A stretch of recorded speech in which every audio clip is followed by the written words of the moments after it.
Russia Ukraine পাল্টাপাল্টি হামলা জোরদার করেছে। অন্তত 9 জন নিহত এবং বহু মানুষ আহত হয়েছেন। রাশিয়ার হামলায় কিয়েভের একের পর এক বিস্ফোরণে ব্যাপক ক্ষয়ক্ষতি ও হতাহতের ঘটনা ঘটেছে। জবাবে রাশিয়ার একটি শীর্ষ অনলাইন প্রতিষ্ঠান ওয়াইল্ডবেরিজে ড্রোন হামলা চালিয়েছে ইউক্রেন। এদিকে আকাশ প্রতিরক্ষা জোরদারে যুক্তরাষ্ট্রের সহায়তা চেয়েছে কিয়েভ। তবে পেট্রিয়ট ক্ষেপণাস্ত্র উৎপাদনের অনুমতি নিয়ে এখনও কোনো সিদ্ধান্ত দেয়নি ওয়াশিংটন।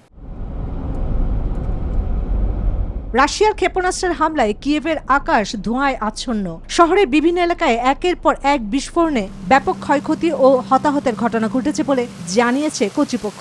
স্থানীয় বাসিন্দারা জানান, হামলার আশঙ্কায় মেট্রো স্টেশনে রাত কাটিয়েছে অনেকে।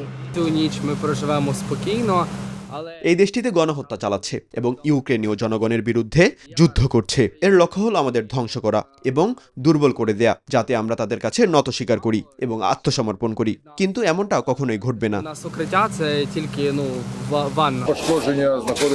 কিয়েভ শহরের ওপর আরেকটি হামলা প্রধানত ব্যালিস্টিক ক্ষেপণাস্ত্র ব্যবহার করে চালানো হয়েছে। আমরা আমাদের শহরের 5টি জেলায় ক্ষয়ক্ষতির খবর পেয়েছি। ওদের স্বপ্ন পূরণে পাশে থাকতে পেরে আমরা গর্বিত।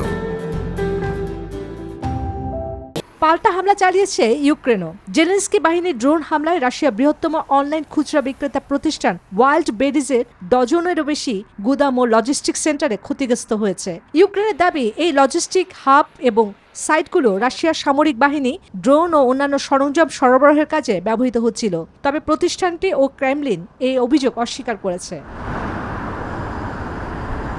এদিকে রাশিয়ার ধারাবাহিক বিমান ও ক্ষেপণাস্ত্র হামলার মুখে নিজেদের আকাশ প্রতিরক্ষা ব্যবস্থা আরও শক্তিশালী করতে যুক্তরাষ্ট্রের সহায়তা চেয়েছে কিয়েভ। তবে পেট্রিয়ট ক্ষেপণাস্ত্র উৎক্ষেপণের অনুমোদন বিষয়ে এখনও কোনো চূড়ান্ত সিদ্ধান্ত দেয়নি যুক্তরাষ্ট্র।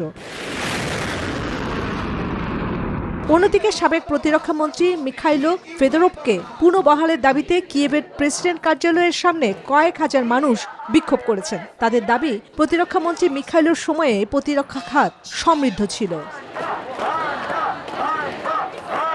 চন্দ্রানী চন্দ্রা, নিউজ 24।